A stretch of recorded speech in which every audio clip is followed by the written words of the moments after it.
For WHQR Public Media, this is The Newsroom. I'm Kelly Kenoyer. Thanks for joining us. Today, we're bringing the highlights from a panel hosted at WHQR and organized by Good Shepherd Center. I moderated the panel and wrote an intro for it, so let's just jump straight in. Today we're taking inspiration from this recent book, There Is No Place for Us, Working and Homeless in America by Brian Goldstone. The book focuses on 5 families in Atlanta who find themselves without safe, secure, reliable housing. The instability of their precarious housing impacts their work, their children's education, and their mental and physical well-being. And all of this happens as they continue to work for a paycheck that doesn't stretch far enough to cover their rent. While this book is focused on the realities of homelessness in Atlanta, make no mistake, this crisis is happening here in the Cape Fear region as well. New Hanover County alone saw more than 4,000 evictions filed in the last fiscal year, the most of any year on record. Our point-in-time count for the region showed 506 people experiencing homelessness, but this is certainly an undercount. As discussed in Goldstone's book, only those living in shelters or on the street are counted in that tally. Looking at the school district, we get a clearer picture. Under a broader definition of homelessness, there were more than 1,100 homeless students in New Hanover County alone in 2023. That's 1 in every 25 students enrolled in New Hanover County schools. Imagine 1 student in every classroom living in unstable housing. And that's not accounting for their parents, or for adults who don't have children, are living in the same conditions, or anybody who's hiding their situation from the school district for fear that they might lose their children. So many of these folks are working while living in desperate conditions. These are not your stereotypes of a person living in the street. They're your neighbors, those serving you at a local restaurant, talking to you at your doctor's office, or cleaning your local school.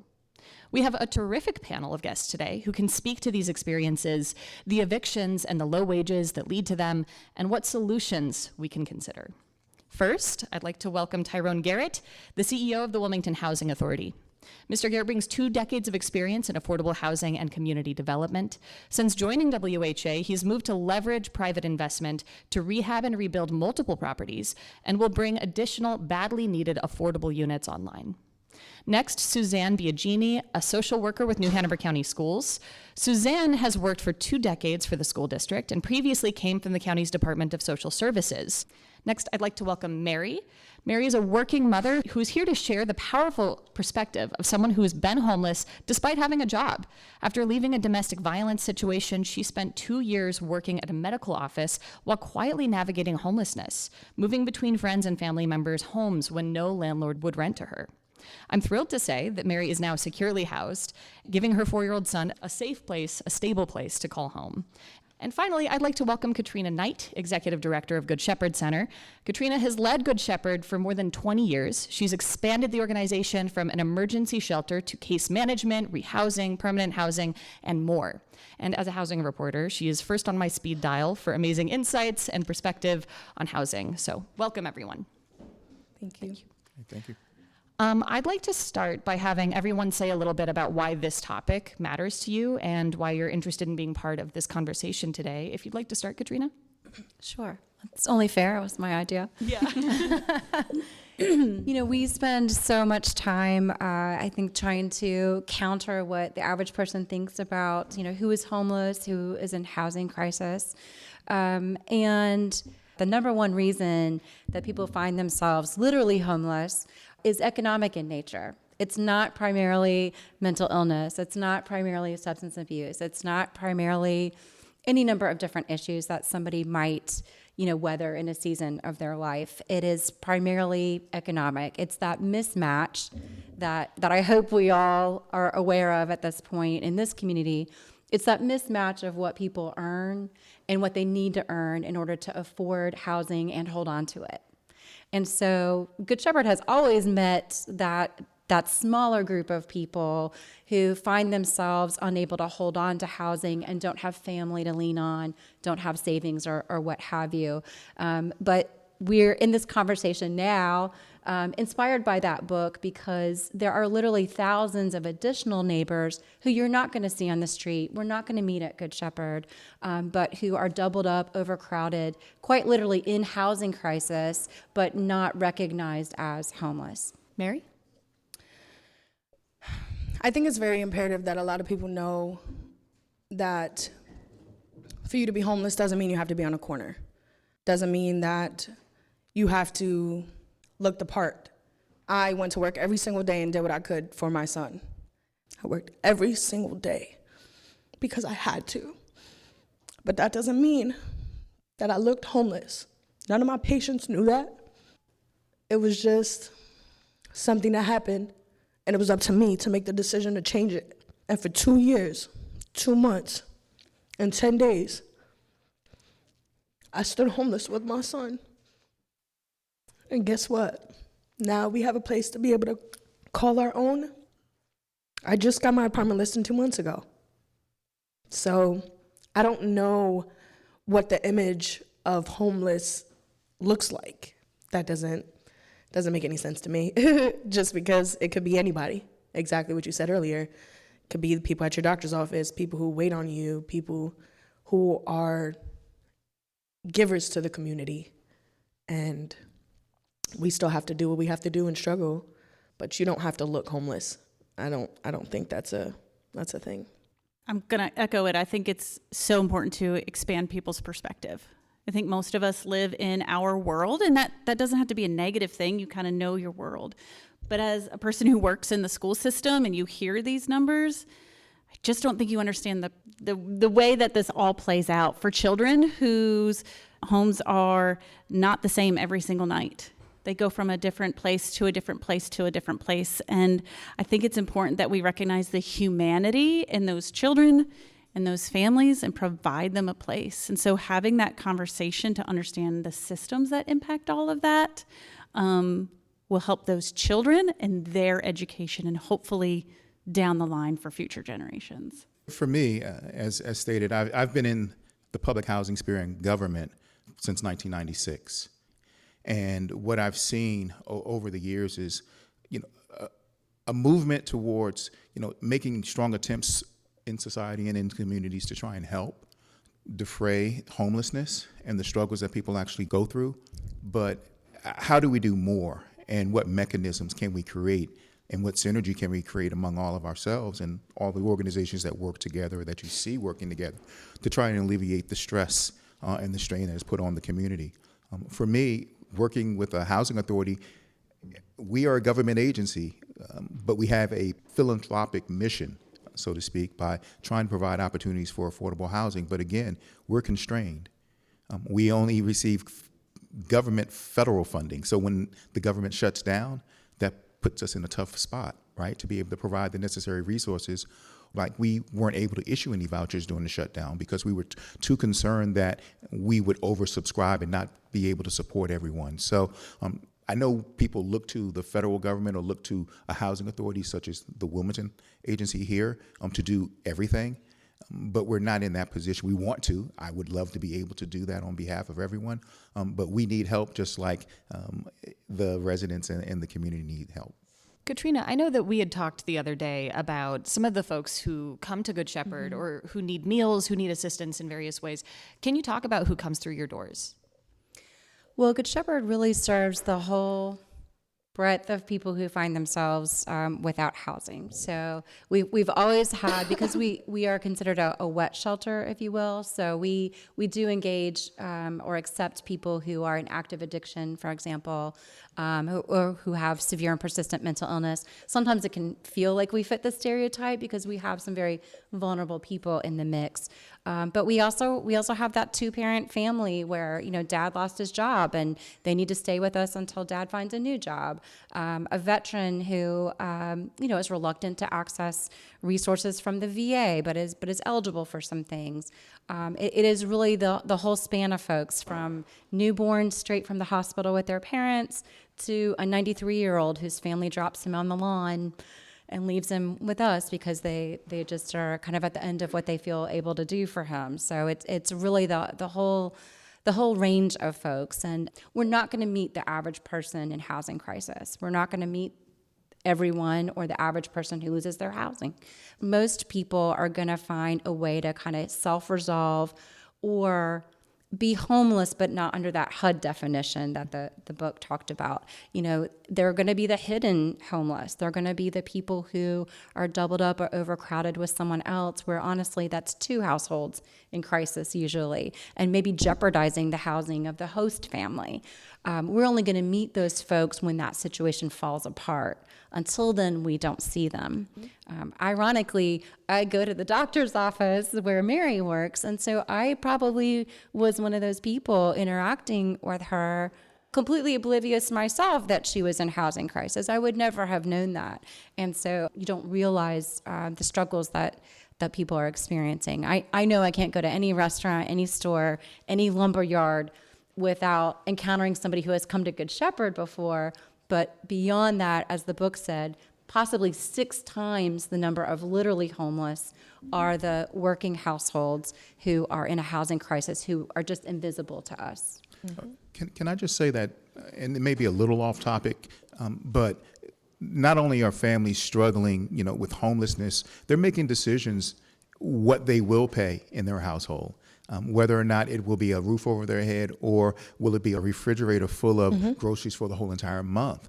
So people are struggling that we don't know about, or that you would not know about, or that I may not know about in their lives, within their families, and they're making these tough decisions. Now, I was raised always keep a roof over your head, right? That's the first thing that you do. But then if you do that and you're economically challenged in your family, you're working, but you're still struggling, what do you forsake, right? What do you not do? What do you not put gas in your vehicle to keep the roof over your head? Because that's the struggle. That's the budgetary decision that you have to make that particular week. For me, having been around this for so long, I don't make any assumptions. I probably make the other assumption based on today's time and the world that we live in, that someone is struggling.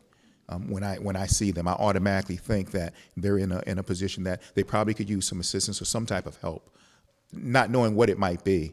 But that's really the way I look at it more than anything else. I wanted to just add in a school setting, in an elementary school setting, that looks like the child who's been late to school every single day, maybe just 10 minutes, still late. They're accumulating tardies, but it's because mom got off of her shift at 7 a.m., maybe the person she has helping her provide care for her child isn't going to get up, or maybe it's an older sibling that has to get on the bus. So they're coming in late all the time, and your first response is to go, irresponsible, doesn't value education, but they're just getting off work. Or maybe it's the parent who you're finding it really difficult to schedule a school conference for, and the teacher comes to me because they're like, I can't reach them.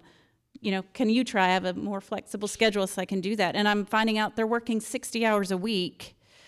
And it's not that school meeting isn't a priority or being there. It's just the time, having to make that decision. What's the balance there?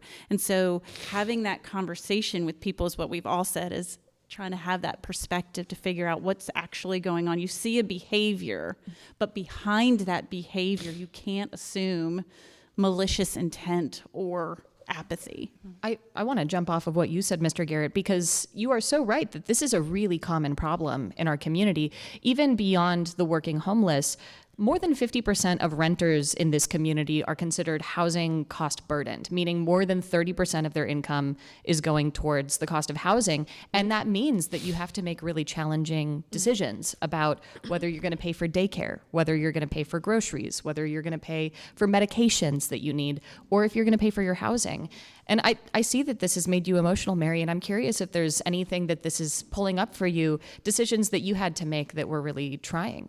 Yes, absolutely. When I first got my job, I literally less than 3 days had just came out of a DV shelter. And at the time, my son was about to be 3. I have a kid. My son's autistic. He has special needs, so I know he has social workers. I have people who are involved in him. But as much resources as they talk about and being available, I had to make the decision if I wanted to get help or if I wanted to jeopardize the fact that I may lose my son, because I didn't have stable housing for him. I didn't have anywhere to go. And it wasn't because of any decision I made. I really feel like in Wilmington and just any and everywhere, it's very imperative that they have certain clauses that protect families and I would say women, especially in DV situations, because the reason why I got my eviction was because there wasn't a clause in my lease to protect me for domestic violence situations. Was I the leaseholder? Absolutely not. I was a lease occupant. But because I was over the age of 18 and I resided in that apartment, I had an eviction on my record. Was that a decision I made? No. I had to protect me and my son. But because of that, it sent waves of everything else I wanted to accomplish. I want to ask about how that eviction impacted you, because it seems like it just made this so much harder. Absolutely. And again, I feel like that clause, I believe it's called WAWA or VAWA or something like that. Yes. That clause within the lease protects, God forbid, if there's an emergency situation with a woman and she has children, or just in a domestic violence situation, period, with or without children. If, God forbid, anything happens when you're in a DV situation, you are able to break your lease or be able to leave that apartment without no financial repercussions. And unfortunately, the apartment that I had with my son's father didn't have that clause. And that's how I got my eviction. Did anyone want to listen to what I went through? Was that something I wanted to talk about? Not really. But transparently speaking, those were the cards that I got dealt with. I had to bite the bullet, figure it out, and lug it with my son. I was going to say the acronym is VAWA. It's violence against women. Mm-hmm. So that's a clause that many landlords should use. The Housing Authority has it in our lease, that we can offer assistance to a woman or a family. And VAWA works two ways. I have to tell everyone it does work both ways. But if someone comes into that type of situation, we can assist them as best as we can to find another unit for them or give them some other type of support. It sounds like this isn't required by the state, though, or by the city. Doesn't seem to be. No, federal properties that have federal funds flowing through, yes, definitely. And that's what I wanted to piggyback off of, because it's very important. I really feel like that clause protects so many people. Like, especially in my situation, once I left him and I had to go into a domestic violence shelter, I got my job at the doctor's office. It was game time after that. But guess what? Nobody cared about that. My doctor was very, very amazing to me. And it wasn't until like my second day there, I had to be honest with her and tell her what I was going through, because I didn't have the clothes to come in every single day dressed in scrubs. I came in there clean every single day. I sent my son to daycare clean every single day. But guess what? Until my money started flowing in, I had to figure it out. But without that clause, it definitely sets the tone with a whole bunch of different other situations. And I'm grateful to say Starway Village does have that clause. I signed my lease very happily. I was going to say, I think the misconception is spot on with Mary saying. I think people assume you made one catastrophic choice. Literally. And most of the folks that I encounter and families that I encounter, they're operating on slim margins or thin margins. And it's the book said, a death by 1,000 cuts. Like, it may not be one decision, but it's a decision, a choice, an experience, something, a death, an illness. Again, conversations, a lot of families, they don't get paid time off. They don't work. Yeah. They go home early on that shift. They know they have 3 hours that they're going to have to make up by removing, maybe it was a day at the park with their kid and a special dinner, or they're going to have to trade that time somewhere where in my job, if I don't go to work, I have a paid day off. Like, and so I think those margins are often slim and we don't realize it. And I think, we don't realize the emotional impact that has for somebody, again, in my position, when somebody comes to me and discloses a vulnerability, like that has a big emotional impact on somebody. That's a humbling experience. That's a vulnerable experience. And I don't think people realize what somebody brings with them when they share it with a social worker. There can be fear because they're afraid, if I tell you this, are you going to call social services? And now I'm going to lose something else that I'm already just struggling to maintain a hold on. Or imagine having to tell your I was story just about to to say, every landlord. transparently speaking, I think I had said this to someone right before I came up here. The only reason why I was okay with talking about this today is because it's over. It's over. If I still would be struggling with my son, I wouldn't be up here. I know we're centering on homelessness, but just affordability across the board for many people. There's a stereotype that is cast upon families who need subsidy or need assistance. People believe that those individuals don't work, that they're uneducated, but it's not the case. When they cast that stereotype over, I'm a stereotype, right? Single mother. My mother, she did as much as she possibly could, work 2 jobs to send me to school. But we still struggled, right? And so if there was assistance that was necessary or needed, my mother took advantage of it for me. But so when people talk about stereotypes, I can raise my hand and say, I am one, right? But people don't see me like that. I'm here, I'm speaking to you about what we do, but you would never know that. And so individuals who are needing of support get put into a box and chastised or whatever, because people believe that they're not trying. They're, the pull yourself up by the bootstraps analogy. Well, they are, but this might be taking them a little more time than someone else who's been a little more fortunate in life. So that stereotype kind of prevents some people from advancing as quickly as they possibly can, especially in the world of trying to find a unit, housing, and stability for their families. That was Tyrone Garrett, the CEO of Wilmington Housing Authority. I'm Kelly Kenoyer. You're listening to The Newsroom. Stay with us.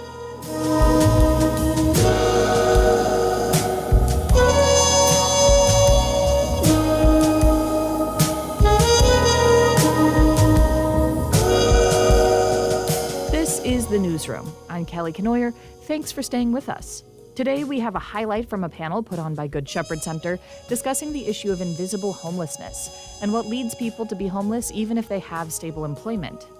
Our guests are Katrina Knight, the executive director of Good Shepherd Center, Tyrone Garrett, the CEO of the Wilmington Housing Authority, Mary, who recently got out of homelessness after more than 2 years of instability with her toddler, and Suzanne Biagini, a social worker with New Hanover County Schools. Let's jump back in with a question from me and an answer from Biagini. Were there other factors that you've seen that tend to push people towards housing instability? I can speak to just the broad idea that there's an assumption that systems play nicely together. That systems, whether they're federal, state, local, charitable organizations that have excellent hearts behind them, that I think want to embrace the humanity of people, the reality that as a lot of these systems, they just don't play nice together. You can apply for this, but then you got to go on a waiting list for this. Or in terms of the definitions, the book highlighted the definition of homeless was kind of using the idea of like you have to be literally in a car or on the street, where from a federal perspective of homelessness, when it comes to McKinney-Vento for students and their families, it's a different definition, which is a great it's a better definition personally. But you assume that these systems are there to protect people, and they overlap each other and they compete against each other. And then to ask a person who's already feeling like they're drowning to navigate 20 different systems using that system's language, I think it just gets disheartening and frustrating, and then you just consider this process. And so I think in our county there's a lot of great systems, but sometimes they don't play nice together. Yes. For the Wilmington Housing Authority, I think what we face is our waiting list, right? We have over 1,500 people or families that are on our waiting list that we're unable to provide a housing choice voucher for and or a hard unit within our portfolio. And that's not because we don't want to offer the voucher. It's not because we don't want to offer the unit. We just don't have it available to do so. Everyone believes that when you talk about a housing choice voucher, we're talking about an actual ticket, right? An actual item like this that we hand out to individuals. But that's not what actually housing choice vouchers, that's not what it actually is. It is a funding source. And from that funding source, you can't make a clear division of saying we're going to divide this $1 million into 20 vouchers or 30 vouchers or whatever the number is, because the market is fluctuating. The number, the bedroom sizes that we offer are different. So that means the cost on that lease amount is going to be different. That landlord may be charging one thing, and we're able to pay something a little bit lower. But then there's another landlord with a 4-bedroom that we have to pay more for to help a family. So it's not a straight 100 vouchers that the Housing Authority has. They offer. It is a bottom line dollar amount that we have to ensure that we're able to fund on not only on a daily basis for a resident, but on a monthly and annual and actually a 15-year basis for most residents and most families if we have a HAP contract attached to it. So I can't just say I want to issue 100 vouchers today and not worry about, will I have the funding next month? Will I have the funding in 5 years to continue to support these 100 families that we have in place right now? Those are things that I have to consider, and it's an unknown and moving target for us. You know, we talk about the rising cost of living. It's more than anything that's driven by the cost of housing in our community. And the rule of thumb for decades has been that no one of us, in this room included, should be spending more than 30% of our income on housing. I don't know if I have very many peers who can live up to that anymore, where maybe 10 or 20 years ago we could, but that's your rent, your mortgage, your utilities, your insurance, all the things.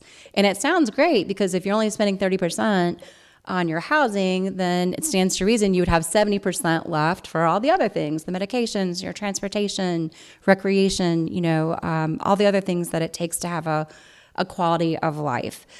We have always met people who, in order to secure housing, have had to expend 50% of their income, 75% of their income.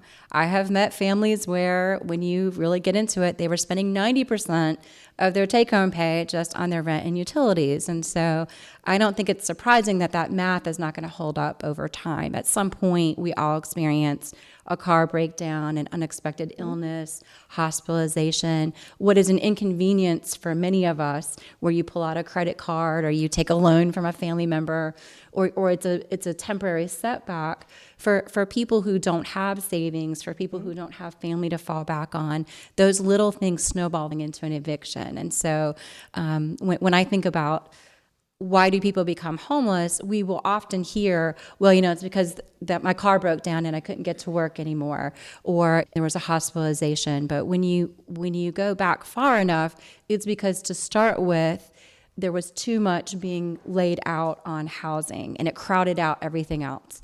I'm so glad that you mentioned earlier the competing definitions of McKinney-Vento. That's under the Department of Education. It's how school systems define homelessness versus the way that Housing and Urban Development defines it.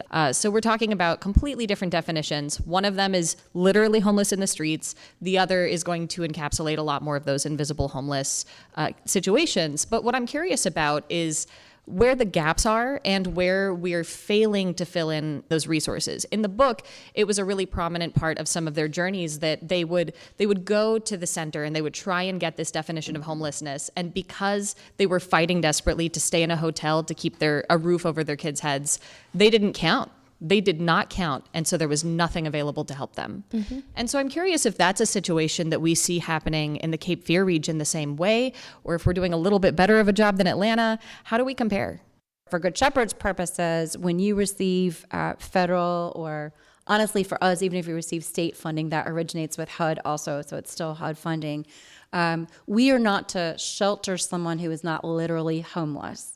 And so it's not unusual for someone to come in to do an intake and say, well, I have been living with my sister, but I know that that's jeopardizing my sister's maybe housing authority unit or other rental that she has, and things are becoming tense.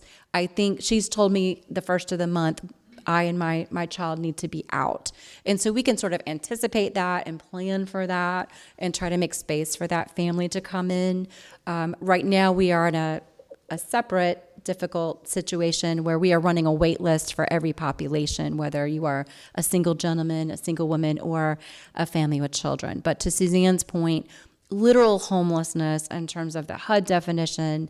You are on the street, you're sleeping in your car, you are in a place not meant for human habitation. And so families, working people who are doubled up or overcrowded, to us are sort of the hidden homeless. In our work, they would be considered at risk or nearly homeless, but not yet homeless, if that makes sense. I have a question here about resource gaps, but I'm hearing that there's gaps at every level. There's not Absolutely. enough. We can't provide the housing vouchers necessary for the 1,500 people on the wait list. Correct. There's a wait list for every kind of demographic that needs shelter. And we know that there are people who are not being served by any of these systems because they're doubled up. And I know that there's not enough rental assistance or gap financing available for those folks. Is there anywhere we're meeting demand? Absolutely not. And I can go back to what Ms. Katrina said about actually having the literal definition of homelessness. In my situation, I did not have a place that I can stay for too long. I did have a place, maybe for a week or two. Then after that, I had to go somewhere else. But at the same time, that puts me in a situation where, so because I'm not on the streets, or if I did spend a night or two in my car, can I genuinely ask for assistance? Not only is there a wait list, but there's also the possibility of losing what I'm working so hard for, and that's my child. I think sometimes I think there are resources to be had, but again, for me, it goes back to the system that operates that resource and the regulations or the rules, which I think, like Katrina said, can have purpose to have definitions so we can square it away. But when you have too many regulations and too many rules, I think you lose the humanness of the people that you're trying to help. And whenever I'm encountering a family, and again, for purposes of my job, I'm using a McKinney-Vento definition. And for me to incorporate humanness and the humanity in a person, especially as a parent who loves their child, I just don't believe to my core people are out there to harm their children. And I'll say to the parent, I hope that I say it every single time. My intentions are to always say it like, hey, just so you know, just be honest with me because I want your baby to stay here. You are not a burden. This is not a burden. So if I can take that on and keep your child in a stable school, provide transportation so that you can go and work and do you, that creates humanity and connection. Because when these systems and the regulations happen, I've seen it 100 times. Maybe Mary, everybody could probably speak to it, or if you've encountered this, is sometimes what happens is people manipulate the system. Yes. And in the book, one of the women talked about meeting with the person, and a friend had said like, oh, but if you tell them, say this sentence, then you will meet the definition. And I can't be upset with somebody who I call manipulates the situation. But when you manipulate the situation, you have now unintentionally created mistrust in your relationship. You now don't necessarily trust the system that you're relying on to help you, and that system might not trust that you're being honest. And those are the gaps that I see, like the regulations and then the humanness that sometimes gets lost unintentionally. It's so crazy because I know people who are, who have housing, who get government assistance, who get everything they need, and they do nothing. They do nothing. But then there's working parents who are struggling to meet ends meet. And no, we can't get any government assistance. In my situation, according to DSS, I had no bills, so I should be able to afford everything. They wouldn't include my car payment, insurance, cell phone bill, spring a storage bill. I had to pay for my son's daycare because I couldn't get any assistance regarding that. I have no bills. I still have to pay for food. I have no bills. What am I to do for my son?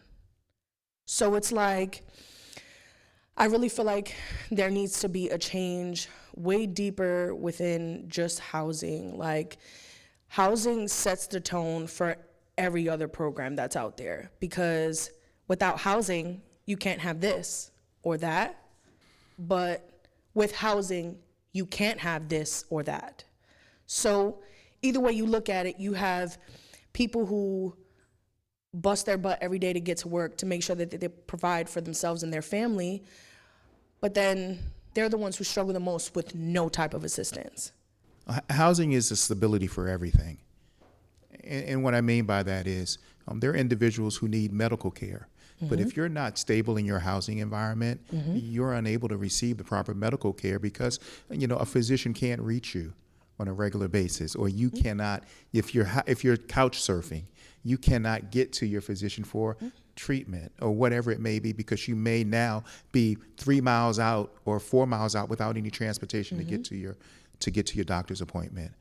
It impacts school, as we were just saying. A child may miss days at school, not because they want to, not because the parent doesn't want them to be in the system, but because they're moving around at a pace that doesn't allow them to be consistent.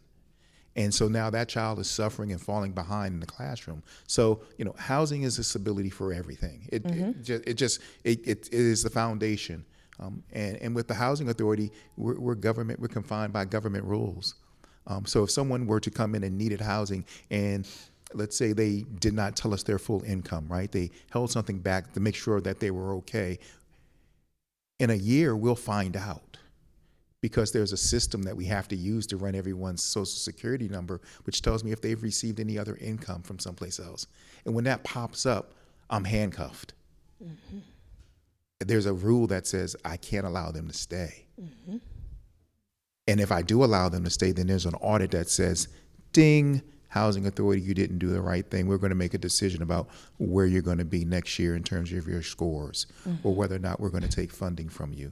So we're trying to have as much empathy as we can, but on the backside, there's the possibility that trying to read that in between that gray could actually hurt other residents and other people we're trying to actually serve sometimes. That was Tyrone Garrett, the CEO of Wilmington Housing Authority. I'm Kelly Kenoyer. You're listening to The Newsroom. Stay with us.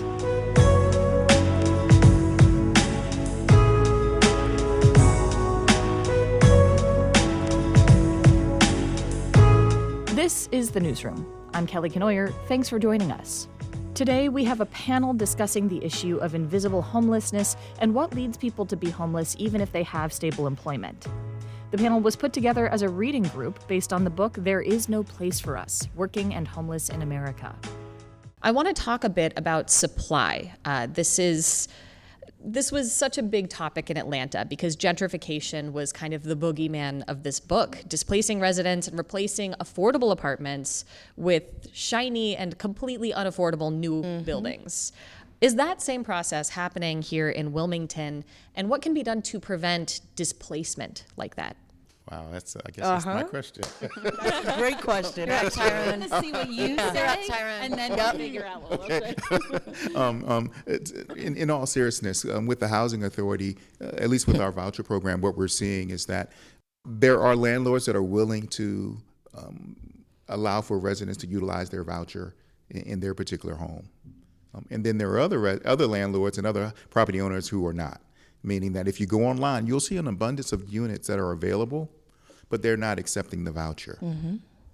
It's there, but they're not accepting a voucher. So then it's incumbent upon the housing authority to do outreach and try to encourage those individuals, those property owners, to open themselves up to the voucher used by a family. And we're competing against fighting back and pushing back against the stereotype of what a voucher looks like, right? So right now we have 70 families that are looking for units. The other impact is that where are the units? We want to deconcentrate poverty. That was one of the biggest goals. So everyone shouldn't be, all the lower income residents shouldn't be packed in all together. That was the idea of the voucher. But when you try to move them outside of those census tracts, what actually happens for us is they may need transportation, and we don't have the biggest metropolitan transportation system here in Wilmington. So if someone does move 5 miles out or finds a unit, they're going to have trouble getting there or getting to work or doing some of the things that they need to do. In addition, security deposits are a problem. Like, we're not allowed to give anyone funding for a security deposit. So if they find a unit and there's a security deposit of a month and a half, we don't have the ability to help them with that. They have to go to a third party or social service agency that's in the city to try and offer that type of support. So there are these barriers that residents will come across. The last barrier that we see often, a unit is available, landlord is making available for a housing choice voucher family, but it needs repairs. Just because a family is economically challenged does not mean that we're going to let them move into anything. So we have a really stringent inspection process where we'll ding you until you get it right. But what that does for a particular family trying to find a home is it puts them, 60 days outside of when they can actually move in. Or a landlord will say, you know what, I don't want to make all those repairs for this particular family, so I'm not going to be in the program. Katrina, do you have thoughts that you'd like to share on supply as well? Well, that question of how do you preserve or how do you improve neighborhoods and communities without displacing the folks who've been there for generations is something that I think as a community we continue to struggle with. I live in one of the most gentrifying neighborhoods in Wilmington, and so I see it, and I understand why my neighborhood is attractive to seniors and working professionals and young parents. But I also feel very protective of some of the elderly homeowners who, maybe there's some deferred maintenance on their home and they don't have the wherewithal to make the improvements that they'd like to. And these are 100-year-old little bungalows. And so it's very tempting when a developer, waves a certain amount of money in front of them. But where do they go? I think we often lose them, not just from our neighborhood, but from the community. And if that's a win for them, that there's somewhere they're going to that makes them happy, then great. But I think there's something that is lost from the spirit of our neighborhood and our community. The city has a very little known program that would maybe work for some of my elderly neighbors, where either a low interest or no interest loan to repair their homes and bring it up to a more modern and efficient standard. If we were to invest more in that would I think help counter some of the gentrifying dynamics in some of our neighborhoods. I do briefly want to talk about supply in terms of the actual number of units in this community, because there's been a lot of hay made about the housing gap. And I think that what a lot of us see is there's these new apartments that go up and they don't get filled very quickly because they are market rate housing and they're pretty expensive. Mm-hmm. And a lot of folks who work regular jobs in this community, who work in the service industry, even nurses, firefighters, teachers, they actually can't afford some of those apartments. And so people assume, well, we have more apartments than we need. But the gap that we have in this community is actually at the lower range of the area median income. Mm-hmm. And one of the things that really stands out to me, especially in recent years, is we're seeing these affordable housing projects get built, like Starway. And folks who are opposing these projects are saying, these aren't even affordable rents. Mm-hmm. You're saying this is 80% of the area median income. I can't afford this. This is higher than my mortgage. But what's happened is that there are people in this community who used to live in this community, who've moved away because they cannot afford to live here anymore. And so the area median income, the average income a person makes in this community, has gone up.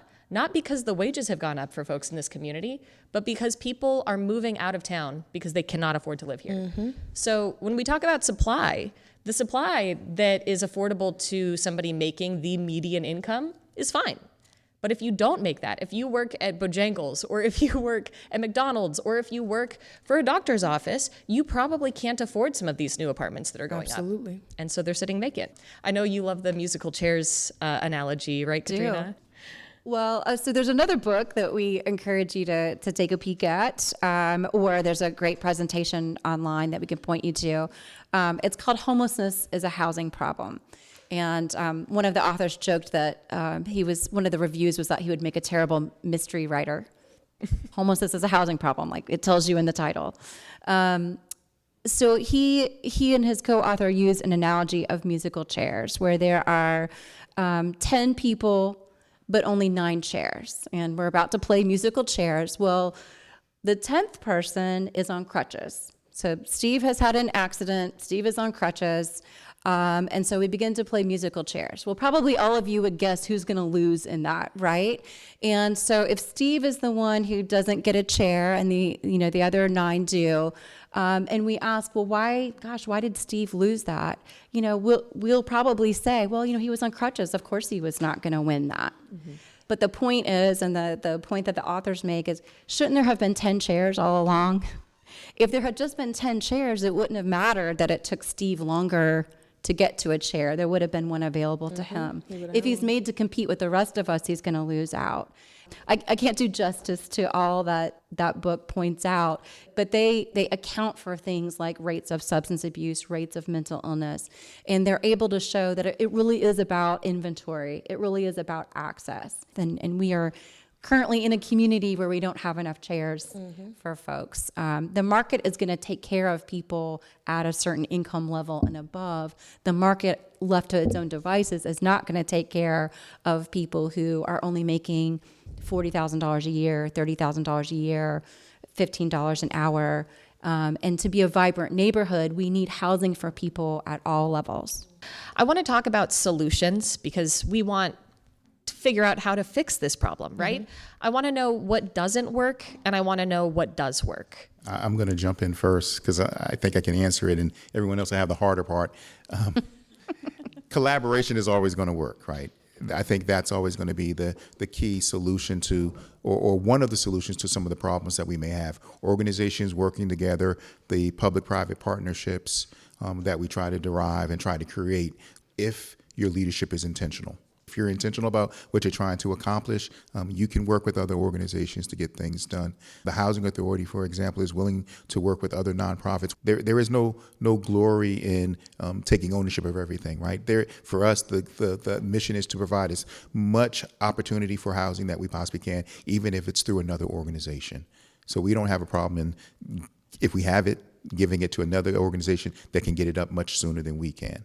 That works for us, and that's something that we've tried to do. So for me, a solution is always going to be collaborating with other organizations who have the same mission-driven approach. I think I want to go off of what Ms. Suzanne said earlier about the programs. Like, just as much as programs that there is out there, I really feel like they don't work together. I really feel like there needs to be more of a structure with making sure that they all coincide with each other. If I live in one house and I have my place, why is it that I have to go to 7 different programs to try and get one type of assistance? And I'll just piggyback on that because I agree with the collaboration and I agree with all that because I feel a lot in conversations with parents and my peers at work trying to build their perspective as educators, like, why do we have to continue to ask the right person the right question to get the right outcome? Mm-hmm. Why do sometimes services feel like we're gatekeeping them? And again, I really don't believe by design it's intentional. Mm-hmm. It's just sort of what happens when you have different systems, and that can be perhaps like we talk about eviction, and that's on your record.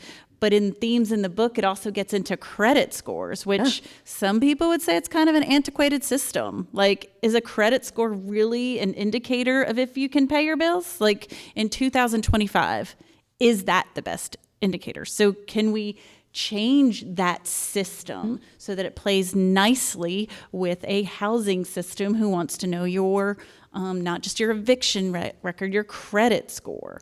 And so I just really try to bring all of those pieces together. So for me, because I'm a social worker, I would go, we need more social workers. But we need good social workers, and we don't need to gatekeep resources, and you shouldn't have to ask the right person the right question to get the right outcome, especially when you're struggling. That's nobody wants that. Absolutely. The healthiest person with the most money, who's in the best mental health, doesn't want to have to navigate all of that all the time.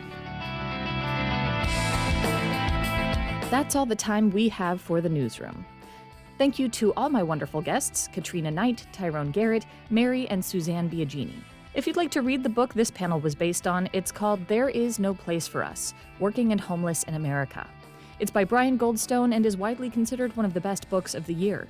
I read it in preparation for this panel, and I highly recommend it.